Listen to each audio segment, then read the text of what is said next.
Who cares? Let's get going. Hello, everyone. Welcome to Social Science Sunday. I am Kristi. You all are awesome. And today we're going to be continuing on with our analysis of Marxism from a feminist perspective. One of the things that you might hear is that, from James Lindsay and the other haters, is that, we've got that Marxist was intersectional from way back, that Marxism was always about intersectionality, that was about including race and gender. If you watched the thing that I did with Kevin, you saw that one ridiculous woman who was associated with Tim Pool saying that the Communist Manifesto talked about like the destruction of the family and race and gender. None of that stuff is in there. These people are all, I guess, charitably, you could say, profoundly ignorant of what Marxist theory in its inception was. And also, if you wanted to be less charitable, you could call them propagandists, liars, and fascists. So, take your pick.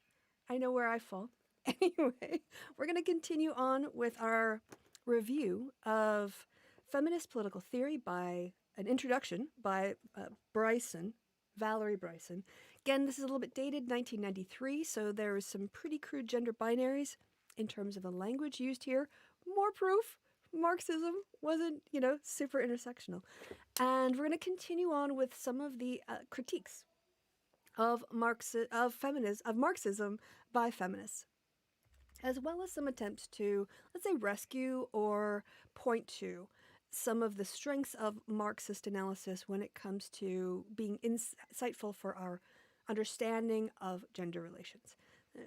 This is the one. All right.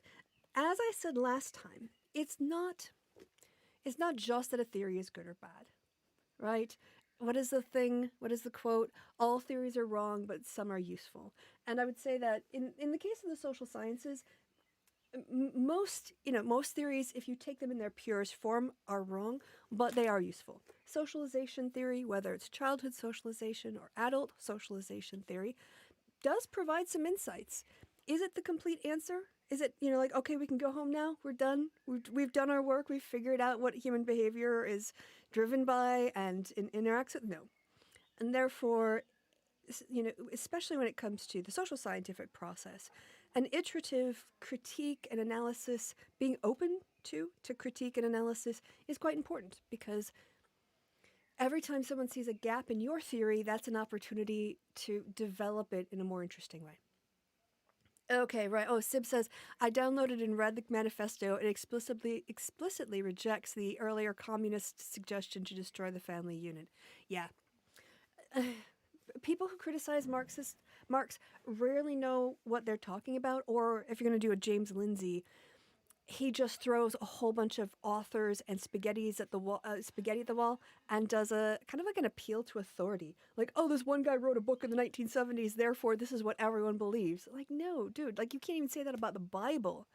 And that's a religion. So let us get nerdy here. And let me switch my screen. It's always fun to do a streaming, like one time per month.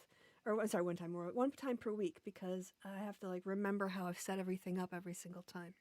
All right, we're going to continue on with a specific analysis of the way that Marxism deals with feminist problems or feminist perspective or feminist issues. That's not going forward. Okay. Last time we took on board the criticism from post-Marx writing authors, feminist authors, that the key concept of Marxist theory are not gender neutral. It is very cis male centric. It, I would argue, is very white. It does not properly acknowledge, the role of race and racism in economics. But again, not everything has to be a theory of everything. And in this way, you can say that,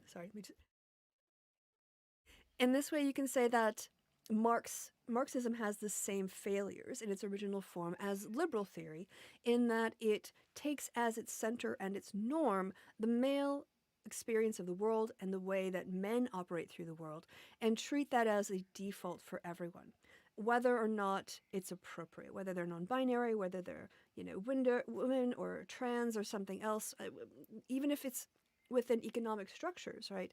That whole thing, the liberal side of it really focuses again on how men operate in the public space and control the private space. And that's not very much different from what Marx does. So this framing within Marxist's original envisioning of his explanation of how the world works, his theory, productive labor was only that sort of labor that really, like, what men were doing. Child rearing, child production was not really considered within the capitalist framework by Marx. It was it was to a greater extent by Engels, but this idea of productive work, it is tied up with capital. It's tied up with profits.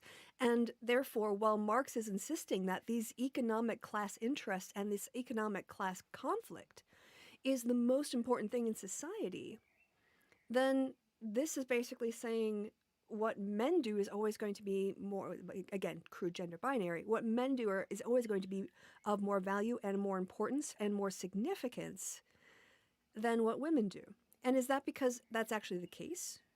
I would argue he's diminishing the role of domestic labor and childbearing, child rearing because of his location in society. He's being self-centered because he's a guy. He's a cis man who fits within this paradigm.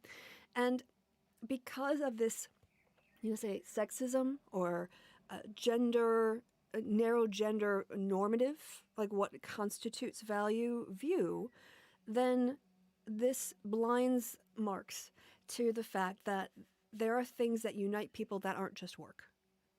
A woman who was terrified of having another child because of health issues or because she couldn't, for health issues, let's say, had the exact same interests as a bourgeois woman in the same position. And so this idea that people can have alignments of interest irrespective of their economic status and the implications of that for the revolution, for this, we got to all focus on the economics, it's kind of a blind spot. And you can make all of these critiques about racism as well. We're doing it from a gender framework so that we can pay a lot of attention to that, but this isn't the only framework. You could also probably look at it from like disability issues and other things. So, this is why intersectionality is so crucial, because it does show the gaps and the assumptions of the mainstream. And it's only when you see that those assumptions are being made that you can critique them. How's everyone in the chat doing, by the way? I just want to check in a little bit, because I haven't seen too much. You're probably all just listening. I haven't seen too much feedback, so I just want to make sure that we're all there. Also, last time, I need to back up off this mic. In my last episode, I noticed that you could hear every time I inhaled, and that was way too close. Like, I don't need to be that close. So let me know if this audio also is okay. That's sort of that is the bit of the ground that we laid last time. So now we're going to move on to some new ideas in this lecture. And in this case, we're going to look at people who are kind of defending or rescuing Marx or pointing out, okay, yeah, we acknowledge this, but. And we're going to look at the way we're going to look at this. Let me just check. Yeah, it seemed to still be live. All right, it's just, y'all are quiet. What? Oh, here we go. What was that all about? I don't know why. Oh, I've got 3 windows open. Oh, okay. We're going to look first at Vogel. I don't know who Vogel is. If people are really keen to know where this is written, I can look in the bibliography. But you're here and listening. All right, thanks, Shelley. Thanks for the validation. All right, good. I know that I can just, natter on at length and people don't feel the need to respond. So I'm going to just natter on now. All right, so according to Vogel, Marx never developed or, what do you say, enriched, focused on these feminist implications, but Vogel would say his economic categories point the way. And I think that is an entirely fair way to look at it. As I put out my normative views last time, I think a theory that is narrow about a specific thing and has the capacity of being shown to be wrong is a far more explanatory value than a theory that tries to tell you everything and ends up not really being able to distinguish between the ways that phenomenon interact. And so I would much rather have a very narrowly driven or operationalized Marxist metric to use and then have a feminist critique Marxist metric to include in there so I can disambiguate the different lines of reasoning. And so when we talk about critique and criticism, they conflate two ideas. One is like when you're pointing out that something is bad. And in the theory of like for creationist nonsense, there's just nothing good in there. It's all, criticism, critique. But critique can also be about improvement. So this Marxist framework, Vogel would say, provides us with a framework for analyzing domestic labor and women, again, crude binaries, participation in capitalist economies. And that is true. Before Marx's critique, you didn't have a way to talk about the contributions of women's bodies, or let's say people who can reproduce, reproductive bodies. Let's just use it that way, right?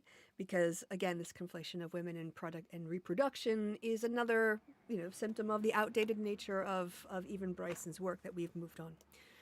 So when it comes to reproductive bodies, the only roles those had was sort of like, who really had possession of the children within a liberal feminist framework in terms of custody. Right? Back in the day, men just took all of the rights away. If you got a divorce, the father got all the rights, women got nothing. MRAs who go on about this unfair thing with 50-50, like that was like 30 years of remedy for centuries of men just like, if you want to divorce me, then you're never seeing your kids again. And using that to, threaten and dominate women. And so without Marx, you didn't really have a way to talk about those kinds of things. Now, the way that, sorry, I got a little bit distracted there. Marx provides us an analysis for how proletariat families and the sexual division of labor, and that's an interesting spelling of division I've got on the screen, division. Like you can tell when I'm like looking away and typing from when I'm looking at the screen and typing. That this analysis of how proletariat family and sexual division of labor is reproducing the labor force to serve the needs of capitalism. And honestly, I would not just limit this to the proletariat family as well. Women in the bourgeois class were also reproducing labor to serve the needs of capitalism. And you could say you could myopically look at it in terms of the women who are part of the proletariat class, but then we get back to that whole ignoring the fact that women's interests align beyond class location based on some pretty physical things, right? Could be a little bit louder. Okay, I can turn my audio up and pop that up a little bit. Yeah, I was farther away, so I can turn it up. Thank you, by the way. Please give me feedback. If you hear plosives out of me, plosives is that sound, I don't want to do it, but it's that puff of air that kind of like shakes the mic a little bit and it sounds like a little explosion in the microphone. If I'm too close to it, you hear plosives. Also the I don't want to hear that. So yes, I'm happy to turn that up to make it a little bit easier. All right. Okay, so we are on the reproducing of the labor force to serve the needs of capitalism, both in terms of that as a category of analysis for women in the proletariat. I would also argue in the bourgeoisie and petty bourgeoisie as well. They get a little too narrowly focused on the proletariat without really considering like women in the bourgeoisie and how closely or differently they experience things because of economics. Hey, Bruce, good to see you. And Deanne Fan, good to see you. Also, hi to Shelly, to Sib, and to Trans Gamer Girl. Who else in here? Lenny, how you doing? Gottfry with your crazy take. Anyone else? That's all I'm saying right now. But thank you all for stopping by. Okay, next slide. Can we get to the next slide? Come on, Google. Yes. All right, so we're going to talk about, all right, so that was one category of analysis or critique. Now we're going to talk about the ways in which the Marxist concept of alienation can be linked to a feminist critique. So I'm going to just read this bit aloud because I decided it was too much to type and it's just easier sometimes. Whenever you see vorlesen, that is my fast German way of saying read this part aloud because vorlesen means read aloud in German.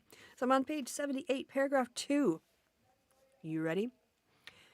Barrett had identified a similarly embryonic feminist theory and Marxist concept of ideology and alienation, and in ideas put forward in an early essay on the Jewish question, 1843. For Marx and Engels, ideas were not unchanging or ahistorical, but the product of men's actual lives and experiences. An ideology is a set of such beliefs that purports to explain the world, but which, because it is rooted in particular class relationships, offers only a partial understanding of reality. I want you to sit with that sentence. I don't have anything to drink. I've got cold coffee. All right. I'm going to read that again, but first I'm going to have a drink, and I want you to think about the implications of that sentence.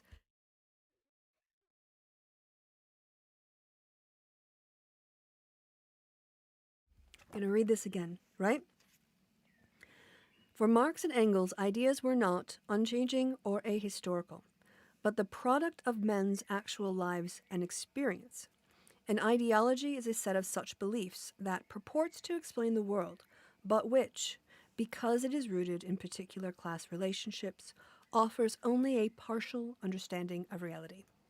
That's a really great, I think, succinct way of talking about the allure of ideology, that ideologies can sometimes be attractive because they offer what seems like a comprehensive explanation while selectively ignoring important parts of reality that they either, don't want to deal with or are inconvenient or are a threat. If you eliminate a category of analysis from existence, then it can't even enter a conversation. Can I give an example? There is no category in the Bible for a male victim of sexual assault. You're either a criminal or a perpetrator. And as a consequence, there's no space in that text for trauma or compensation or acknowledgement or even validation of what had happened to the victim of that assault. And hi, sorry, I'm not laughing at that. I'm laughing at somebody in the chat whose comment I looked at. And so as a consequence, we never until you really had probably feminist critique in the 17th, 18th century, or maybe even more coming forward, a concept, within a religious community of the fact that boys and men can be victims. When you don't have that, you control the society by silencing people because they exist, but they don't have a place. And they don't have a place because they don't have a name and a concept that locates them within that society. And that's what ideology does, is it organizes societies in such a way that it values some things and ignores others. And I just think was a really good way of saying it. All right, let's continue. In general, the dominant economic class will be able to impose its view of reality upon the whole society. Ideology, therefore, becomes an important means by which the dominant class maintains its power. And, quote, the ideas of the ruling class are in every epoch the ruling ideas, unquote, German ideology. When I was at Essex, I don't know if there still is, but there was a subdiscipline, subcategory, whatever you want to say, called Discourse and Ideology. And it was meant to pay attention to this sort of thing, how things are framed, and the analysis of people's use of discourse to construct their realities. As Barrett says, I'll go on, the implications for the ways in which men have maintained control over women through their control over ideas are very interesting. And again here, it's not just, I think we would talk about in a more intersectional way, in the West, because this is also very regional and historically contextual. And let's just generalize more about Western white societies because that's where we are and it's what I can speak to with some knowledge, and I'm not going to try to overgeneralize. But patriarchy is not simply a, about a binary, right?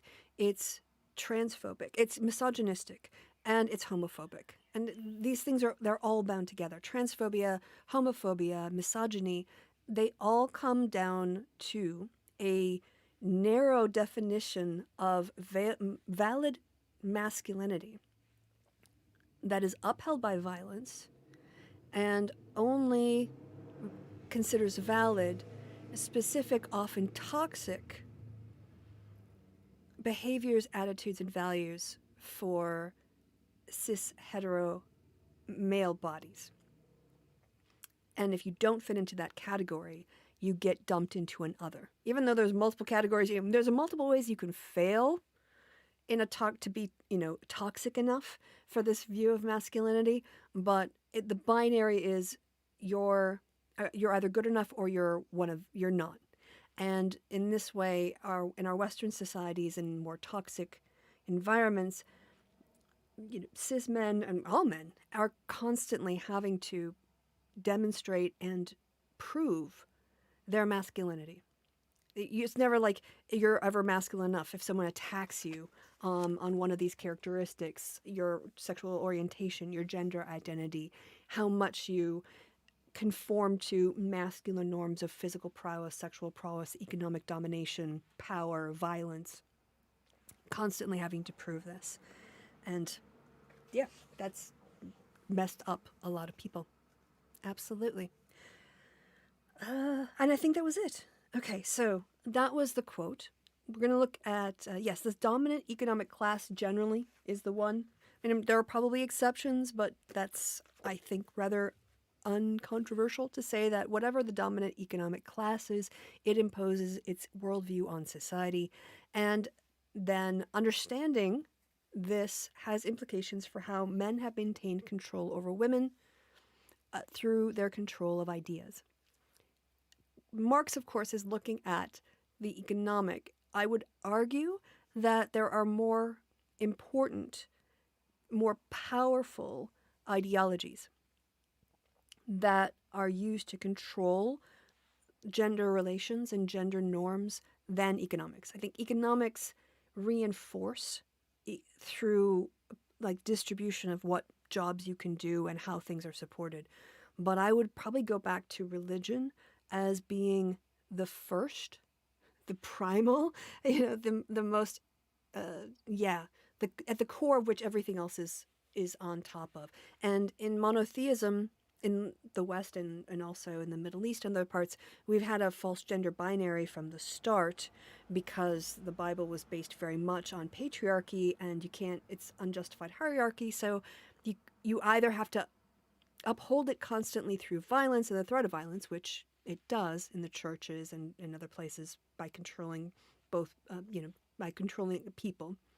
And it also upholds it through the justification of violence by encouraging submission in those, indoctrinating those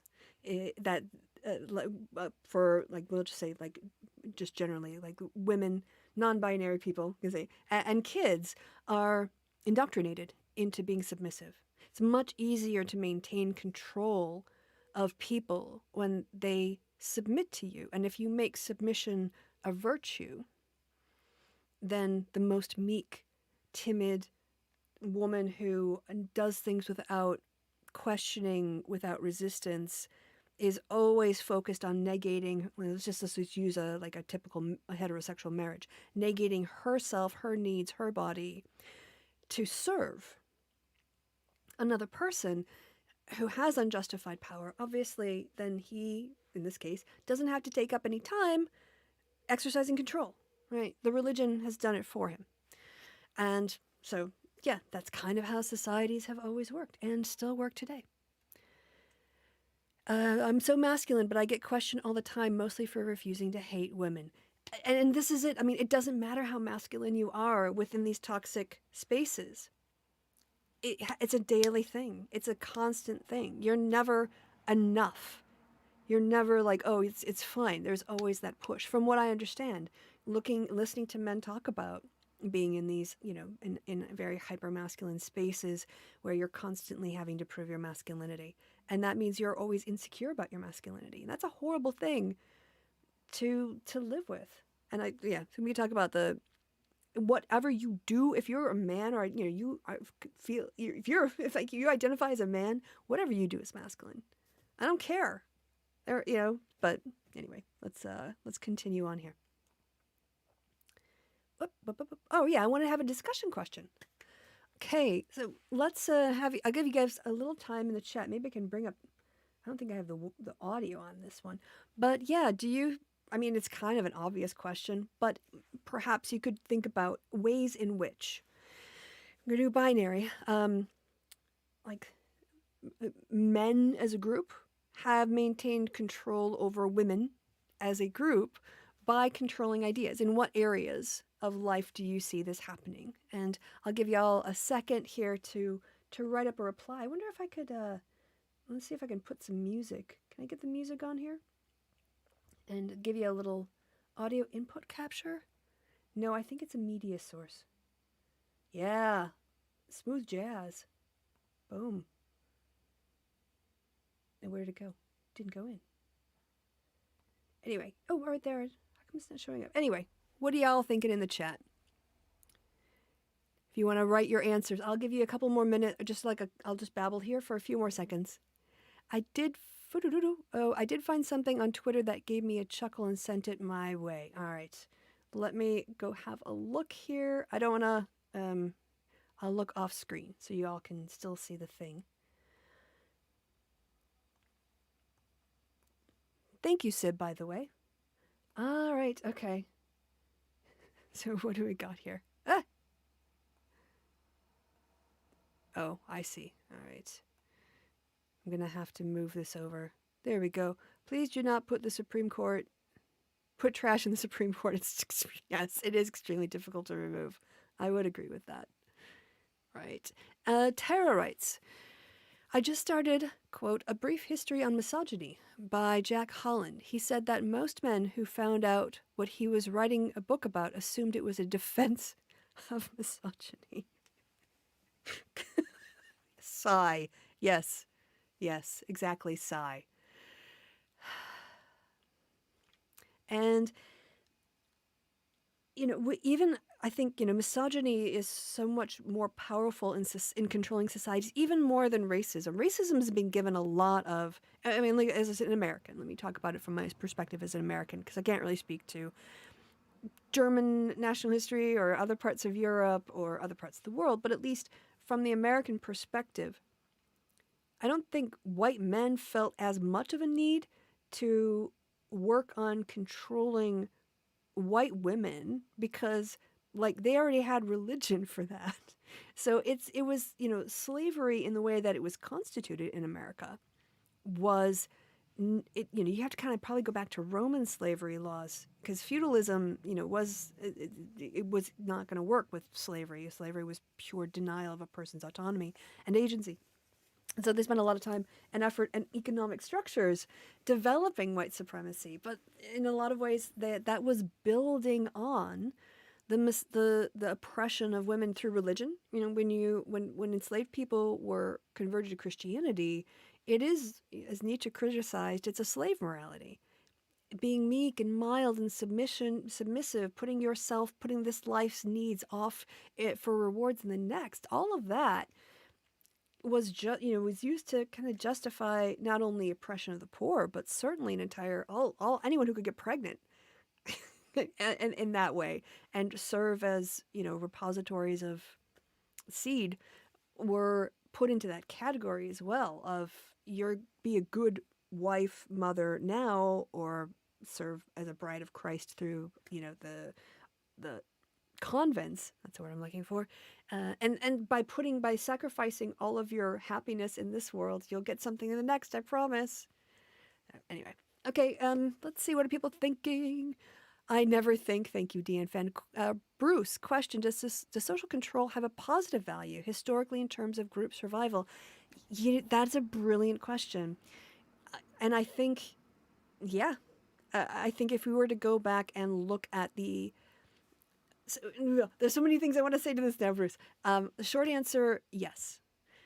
Social control does have survival advantages because it allows you to, let's say, moderate conflict within the group. Let's go back to Hobbes. Hobbes did a little bit of a thought experiment, state of nature.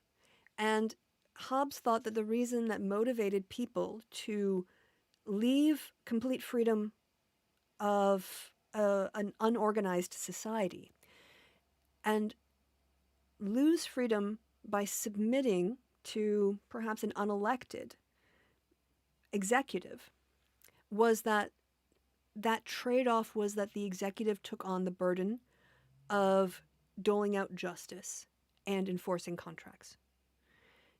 And so the freedom you give up is balanced by the fact that society becomes more stable, or that there are at least consequences for bad behavior, deemed bad behavior, or breaking your word, your oath. And you can't do that without social control, without some kind of control of ideas and values. Absolutely. The question then becomes, at what point, and then it's always it's a trade-off. We see this honestly going on today. Human societies, it seems to me, when I look back anthropologically, are constantly going back and forth between two diametrically opposed set of values that society imposes on us by the virtue of its structure. On the one hand, when you form a group, a collective, you're born into it or you join it or whatever, your tribe, your community, your society. Let's just think about it a little bit prehistory, right? And we'll call it tribal behavior. When you're part of a tribe, on the one hand, everyone in that tribe or that group is a member, right? There's an equality of membership when you are part of that group. And the problem with trying to run a society with everyone having a vote is that it's very difficult. It's quite legitimate, right? It has high legitimacy and low efficacy because it's terrible to try to do things by committee, right? On the other hand, if you have an executive power who, let's say it's like, divine right of kings, it is highly efficient, but it lacks legitimacy, which is what the divine right of kings is meant to address, the lack of legitimacy. And we go back and forth. Who should have the power? We need democratic legitimacy, but we need executives. This is perfectly demonstrated through the tension in the Roman Senate. The Senate was more representative. It only represented a very small fraction of the Roman population who were considered citizens. But those people at least had a vote and a say and could sway the outcomes. They could vote for Caesar, they could vote for someone else to be consul. And occasionally that will did alter the course of Roman history. On the other hand, you can't run an empire by committee. The Senate was never going to be an efficient body for the kinds of goals that they had. And so they had dictators. They would bring someone in. And it's this constant, back and forth constant back and forth balancing. I don't think there is a right tension between executive and, we'll call it legislative. I think that that's an organic, changing, relationship. It's never stable. You're never going to get that right. There's always going to be people in the legislature who think the executive should be more caged in. There are other people on the other side of the spectrum who think that kind of strong leadership is ultimately the only thing that can, you can really have a good society. All right, so I've been nattering on about this for a bit. It wasn't supposed to be my discussion. Thank you, Bruce. I don't know if that's what you wanted. You really set me off. Do you set me, wind me up like a toy and set me off? And therefore, yes, social control does have a positive value. I think you would probably agree, which is why you put it in that way. But it's dangerous. It's not it must be wielded with the idea of its consequences quite carefully. Right, so we got August saying, I don't know if I can agree with the control of ideas since that presupposes a central function which controls the idea itself, which is more an ideology of power embodiment. I mean, this is where we would get back to Marx's idea of who controls the economics of a society controls the narrative of the society. And so if I'm here, I was talking about control more in an abstract way, like someone controlling things, because you do need social control to prevent crime, whatnot, and senses of justice and whatever. Okay, ethology? Not, okay, all right, no worries, August. I don't even know if I know what those words mean, so you're all fancy this morning. The Lucky Wanderer says, I love how class reductionists can recognize that the rich have maintained the control of ideas to hold power over society, but not men over women. Yeah, we all have our blind spots, right? Bruce writes, so follow-up question, aren't we premature in suggesting we know enough to set aside conventional gender, etc.? Well, I think that the question in a modern society, Bruce, on that social control level is it's completely been reframed to the point of back in the day, people believed it was the rule. I'm not telling you anything you don't know. People thought that a society had to be, what's the word I'm looking for? Righteous. A whole society of people had to be righteous to really receive God's blessings. And therefore, the state had an invested interest in forcing people to go to church, to forcing tests of religion, to forcing, people to swear to how they believe. And then we've changed that mostly. I mean, institutionally, all of that stuff is still there. All those morality things are on the books.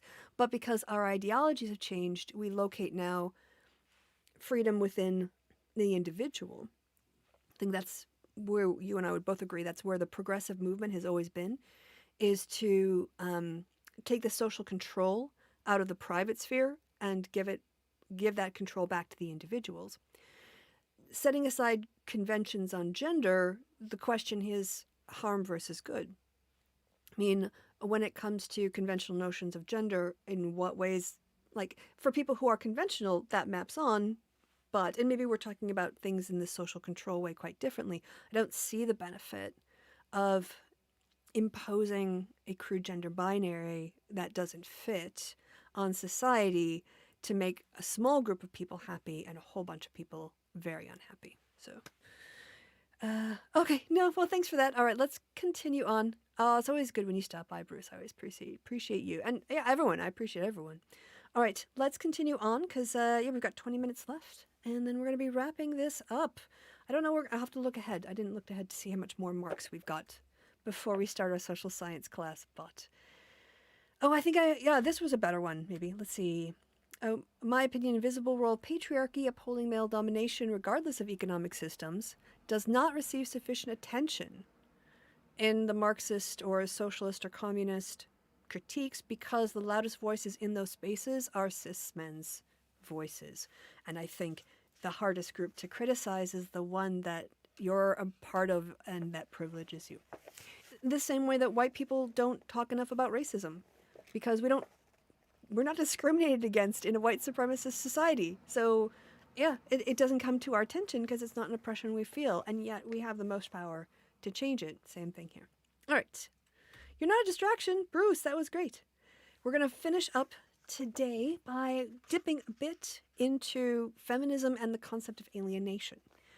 Alienation, initially, even though it's often associated with the alienation of labor from Marx, it's a Hegelian notion. And this idea proposes that man, loses, sick as in CIC, or SIC, not sick as in SICK. Man loses control over what he himself has created. This is the notion of alienation. And as productive powers increase, individual control over production is lost. The more that we have technological advances and industrialization, technological developments, the more things become homogenized and routinized, and you don't have creative input anymore. You do a thing, you create your widget for the big widget machine. Ergo, production is an alien activity imposed on men, and the tension of this is at the same time technology improves life. So this was the alienation. I don't know, like, this isn't a big thing for me, like, so I'm just relating kind of what the framework is in the background here. And I have a whole lot to say about alienation. I think it's useful, but again, it's initially conceived of in a very gendered way. Now, feminist critics would point out that all of this notion of alienation, man loses control over what he himself has created. As productive powers increase, individual men control over what they are producing is lost. And this is a production form that's alien and opposed on men. Yeah. It is all based on a male paradigm. However, according to, I can't remember which critic this was. I don't think it was Vogel. It might have been Barrett. The notion of alienation can provide insights into pregnant people's loss of control over reproductive processes. So the idea here is that developments in contraception and reproductive technology was used as a way to control rather than liberate pregnant people's bodies. And if we look outside of maybe our own myopic historical context, yeah, well, I mean, even within that, contraception, was regulated by the states in the States. You had to be married to get contraception. Marsha Blackburn was already on talking about how Griswold, the one that liberated or that made it possible for anyone to get contraception regardless of marital status, was a mistake.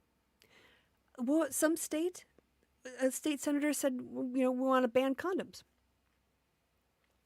If the state controls your access to contraception, then, what was it about a big supply of babies? Hold on, I'm going to have to pull this out. I saw this on Twitter, and I bookmarked it for the happy hour. And it had to do with, all right, so breaking Arizona, again, this is Twitter news, but, oh no, here it is. Arizona GOP candidate wants to ban condoms in how many states? I'm waiting for this to pop up. So hold on, that's taking way too long. In all states. Yep.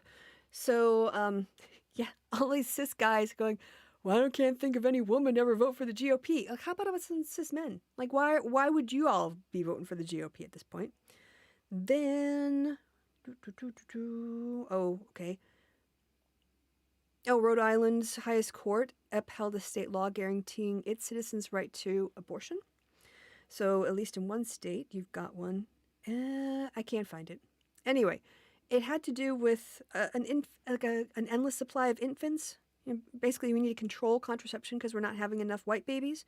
So you got to take that away so that white women are just, putting out babies whether or not they want it. Yes, and so, in this way, woman became a packaged, feminized, marketable commodity, alienated from her own self and her own sexuality. Now, I'm quoting the book here. I have that, again, this whole framing is quite sus. Hi, Lee, by the way. Thank you for stopping by. I'll see if I can, yes. Let me read this out from page 79 of Bryson. This means that production has become an alien imposed activity, and the worker has lost all control over the products of his own labor. Moreover, the more he produces, the more his own poverty is increased. This process has reached its final form under capitalist production, under which the extreme division of labor removes all vestiges of creativity or job satisfaction, and poverty becomes absolute while wealth is vastly increased. At the same time, however, the process of alienation even also creates the conditions for a new and higher form of society in which men will enjoy the benefits of technological advance and cooperative production. Thus, quote, communism is the positive abolition of private property, of human self-alienation, and thus the real appropriation of human nature through and for man. That's from Economic and Philosophical Manuscripts. You can see how all this is just very, very gendered in its framing. Although this concept, it goes on, is clearly based on an idea of productive activity, which, as we have already seen, is itself based on a male paradigm, cis male paradigm, Some modern writers have argued that it provides an important basis for feminist understanding. At a rather superficial level, it may provide insights into women's parallel loss of control over reproductive process, whereby developments in contraception and reproductive technology have become the means of controlling rather than liberating birthing bodies, or people who can get pregnant, reproductive bodies. Some have also argued that women have become a packaged, feminized, marketable commodity and thus become alienated from her own self and her own sexuality. Honestly, that didn't happen under capitalism. I'm sorry. That this is capitalism, in my opinion, is a different form of the same old thing, which is what, like, cishet men in power have always done to women, which they consider like their property.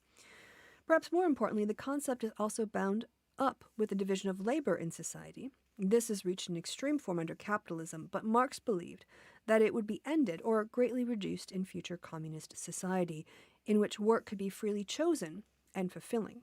Although he was not concerned with the sexual division of labor, many modern feminists see this as a central issue and argue that men and women, again crude gender binary, can only realize their full humanity when domestic responsibilities, as well as productive work, are shared by all. Here, however, although the concept of alienation seems relevant, no modern writer has applied it systematically. All right, let's continue on, and this is pretty much what I've just said here, the concept of alienation, women's role in maintaining their own oppression. Oh, right, okay, so reached this extreme form under capitalism.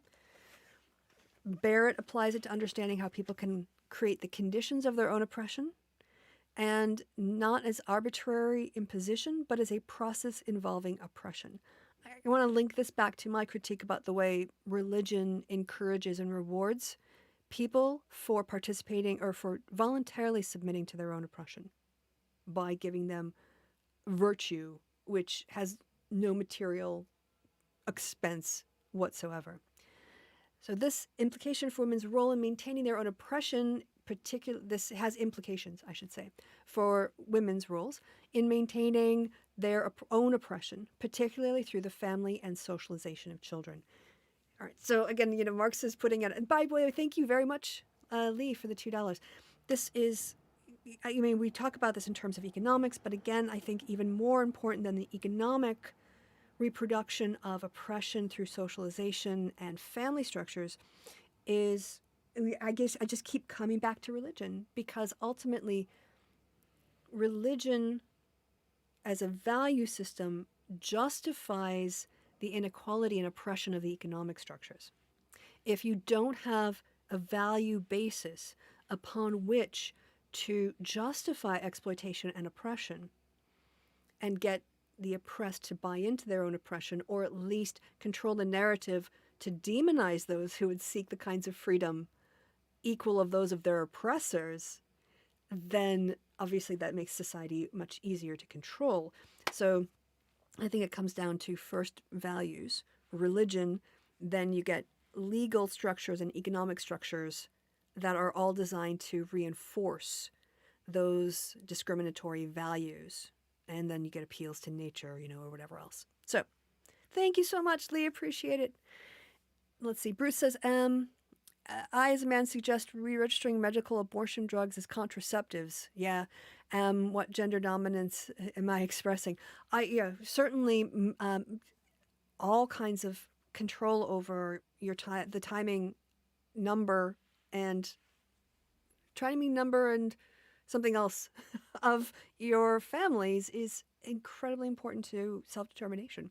And yes, I agree. I think the only concern for me for medically induced abortions are just making sure that when the person who's ending the pregnancy, if they have medical conditions, that they're not legally in danger because they sought a termination of their pregnancy.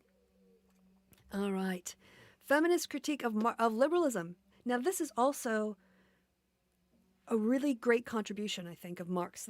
I have a lot of criticism of Marxist approaches, but I wouldn't even try to deny that Marxism fills a gap in critique that liberal feminist thought just can't deal with, because it's not, just like Marxism isn't designed it doesn't really work with religion and values and those kinds of institutions particularly well. Liberal feminism doesn't deal with the economic realities and structures as well either. So Marxist feminist analysis differs from liberal feminist critiques. And why liberal feminist critiques, I'm not talking about 21st century liberalism. When I talk about liberal feminist critiques, I'm locating this in the 19th century because that's what Marx would have been familiar with. It was what Mill was writing. It was like the suffragists were working about. All of that we call first wave feminism is also interchangeably called liberal feminism. That liberal feminism's focus was on laws and government, legal structures, working within the structures that already existed. So trying to achieve liberation by legal means, by restructuring who counted as persons and what rights they could enjoy. Marx distinguishes between political and human emancipation, I think for the first time. And this is really a huge contribution. It's like, Darwin levels of, oh, never really thought about it like that, right? Political emancipation would say that all men are equal despite their real inequalities in society, their rank, their wealth, their access to education. So formal equality for men, according to Marx, just disguises the real inequalities on which the state is built and based. And it's such a good critique. I think I don't know if he was writing this before or during or after the American Civil War. But ultimately, that was what whites did to formerly enslaved people. They didn't give them education. They didn't give them compensation. They didn't give them 400 years of back pay, or whatever the time, 250 years of back pay. They went, oh, you're free. Now you're equal. Now go make your way in the world. And political emancipation is insufficient if you don't have economic and social emancipation. What is the point of being able to, let's say, have marriage equality if in practice your life doesn't change? Having the right to sue someone who discriminated against you isn't a freedom from discrimination. It's the right to pursue justice if you can afford it, and if you have the time, and if your case is strong enough, and And so providing political emancipation without, and I think this is the most powerful argument that Marxist critique offers us. Why I have a lot of time for Marx. It's not everything he said. It's this insight that, political emancipation in and of itself is meaningless if it doesn't change the lived experiences or the material conditions of the people who are free. You can't eat freedom, like the right to vote won't house your family. And yet the oppressors are like, well, look, we gave you your freedom. What more do you want? It becomes an alternative for material restructuring of society. Tara says, sorry, my mic's in the way. Drop that down. Tara says, I worked out how to get wigglies in chat. Oh, thank you, Tara. Yay, wigglies. Thank you. Appreciate it. All right. Bruce asks, is it possible that men as a group could self-liberate? Always better with women, but the star line of women values and bootstrapping. I think the biggest obstacle to the dismantling of white supremacy is that white people aren't owning it and working on it. And I think too, the biggest problem we have with patriarchy is those men in society who blame women for the problems created by other men. And y'all need to sort yourself out first. Y'all need to have that conversation inside your communities and have these fights, because as an outsider, I can't do anything. It's not up to black people to fix white people's racism problems. It's our problem as white people to own the fact that there are a lot of racist white people and they are hurting our fellow Americans. And either we're going to side with life, liberty, and the pursuit of happiness, or we're going to side with these white racists. And that's the choice. And you can't be like, I'm a good person and not a racist, and then not do anything to fix white people's racism, not own that, talk about it, challenge that. I think it's the same with men. I think self-liberation is necessary within a group so that you can then take that out to society, in my opinion. All right, where are we going to... I think this is like the last one. Yep, all right, last slide. Oh my gosh, look at all this text. Okay. Marxist feminist analysis differs from liberal feminist criticisms or critiques as well by saying that real human emancipation requires a transformation of society to such differences that their material basis. Then, what's presto? I don't know what that is. I mean, here, in all honesty, this is where we get the same criticisms you're going to hear from critical race theorists. That formal legal equality, if that was sufficient, then we would have, from the 1964 Civil Rights Act forward, not had a problem with racial bias in police shootings, or in sentencing disparities, or in economic advancement, or wealth creation, or educational attainment. If formal legal political equality was the solution to white supremacy, we wouldn't need CRT. But it hasn't solved the problems. So it is a piece of the solution, but it is not the solution. And lazy, racist white people want to argue that it is the solution. That's all the solution we need. All right, I don't know what this whole presto thing is here, so I'll see if I can try to figure out what I meant by that. But human emancipation requires a transformation of society to deny such differences their material basis. And then, then presto, the artificial, I guess I did mean it. Like, Kristi, what were you thinking? Like, oh, it's magic. And then presto, the artificial distinction between state and society, citizens, and private individuals disappear. This is the simplistic, look, feminist, if you really want to achieve liberation for men and women, then work on the revolution, because once the revolution comes, sexism will be impossible. Once we transform the material conditions of people, sexism will be not impossible. Implies women's subordination will not be ended when equal rights, regardless of sex, is achieved. And this kind of just comes back to the same critique. Even if we pass the Equal Rights Amendment, women's or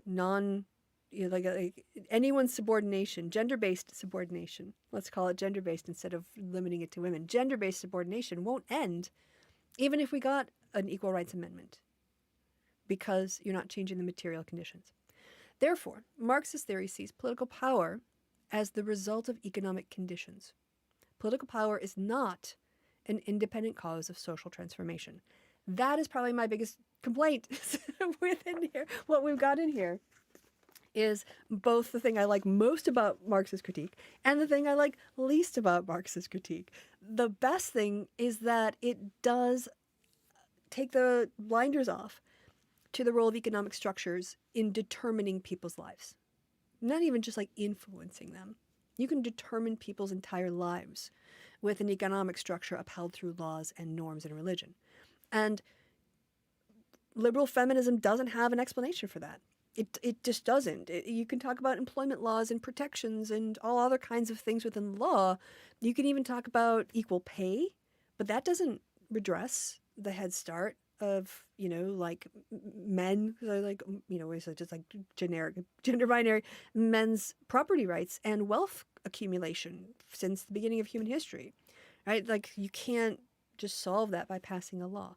On the other hand, it's not just the economy, stupid. It's not just the economic conditions. If transforming the economic conditions, I don't know that we've ever seen a case where the transformation of economic structures alone was sufficient to drive causes in political change. They've always seemed to me to go hand in hand, and I don't know how you can have one without the other. I don't see how you can start to change things with economic structure without, like, having to have complementary legal structures that now reinforce that set of values. All right. Meaningless meetings. That's why I like the whole tension, as you were saying, Shelley, I was saying earlier about the executive versus the legislative, just like from authoritarianism versus pure democracy, basically the mob versus the single person running stuff, right? And this is why I couldn't be an anarchist. I couldn't go to all the meetings. Like, I don't want that much democracy in my life. I feel like there are things I want to just farm out. And I want politicians to be my consultants and like solve these problems for me because I can't be an expert on anything. August writes, example, in America, we've had Roe versus Wade for many years, but states like Alabama had only one Planned Parenthood type facility in the entire state. Yes. In some ways, that's a little bit like they would use trap laws to try to reinforce that. But yeah, the kinds of ways that you can pressure people to control the society is not merely legal. It can also be done, economically. It could have been done on a tax on abortion, for instance. They could have taxed it at 1,000,000%, I guess, probably if they wanted to. So that it's not when people get like Marx. You have to remember. I think we have to be a little bit generous in that Marx's idea was new and novel and really interesting and powerful. It really sliced through a way of looking at the world that had existed for centuries. And it does bring a new component of social reality to the fore. But as with most people, when they get a new idea, you overdo it a bit. You think your idea is the best thing ever. And this is the answer. And Marx's critique is part of the answer, in my opinion. We've got the benefit of like almost 150 years of lived experience and interactions to see how it went. But I can't throw away Marxism. I mean, how could you can't just demonize Marx's ideas. His analysis is too good. This is why, as much as people on the right hate it, Marxist critique is taught in business schools. Like, it has to be. You can't ignore Marx. He is too integral now to our understanding of the ways that society can shape outcomes. And therefore, whatever James Lindsay's agenda is, he'll never get rid of Marx because it's just too darn useful. It's just right on a lot of things. Doesn't get everything right, but it gets enough so right that you can't do without it. You just can't, because without Marx, you don't have another way of explaining things. And if you try to, all you do is end up recreating Marx. So then you're just stealing. I think that's it for today. Let's see. Yeah, next time, the dispute between liberal and Marxist feminists and their differing understandings about the idea of human nature. That's the last part of this. I'm so excited. It's going to be good. I'll just give you a little preview. A further distinction between a feminist theory based on Marxism and one based on liberalism arises from their different underlying ideas about human nature. Here, the liberal idea is that it is men's rationality that is the defining characteristic of humanity, and therefore the basis of political right, is set aside for a view of man as creator, whose purposeful and planned productive activities differentiates him from the animals, for unlike them, quote, man produces when he is free from physical need, and only truly produces in freedom from such need, unquote, from Economic and Philosophical Manuscripts, page 128. So that is the awesome geeky stuff we're going to look at, and then after that, I think we're just in the last, page and a half, or 2 pages or so, of the chapter on Marxism, after which time we will move on. And I think that I don't know if there's any more. Oh, well, guys, we've got a little time from in May here before we start the course in June. So we can go over next time. There's socialist feminism in Britain and America. I think that's more of a historical perspective. We could look into that. There's Marxist feminism in Germany, a chapter. Marxist feminism in Russia, a chapter. What else have we got in here? Is that all the Marxisms? And then we get into modern feminism. So I would imagine that's like 20th century. Get radical feminism before it went all turfy going forward. So radical feminist theory of patriarchy. So many cool things to talk about. All right. All right, everyone, have a great week. Thank you for stopping by. I did put, I don't know if it's still in, what's in here? Let me try pasting. Yeah, this is the current and valid link to the Discord. If you want to talk about any of those things that we've brought up here or ask me more questions, please tag me, because I'm not in Discord often enough to notice, so do tag me, at me. And continue the conversation there. Otherwise, until next Sunday, y'all, I've been Kristi. You've been awesome. Thank you so much. I'm going to do a little shout out to Tara. Thank you for the $3 and the Wiggly, as well as Lee. Thank you for the $2. I appreciate it. I will go.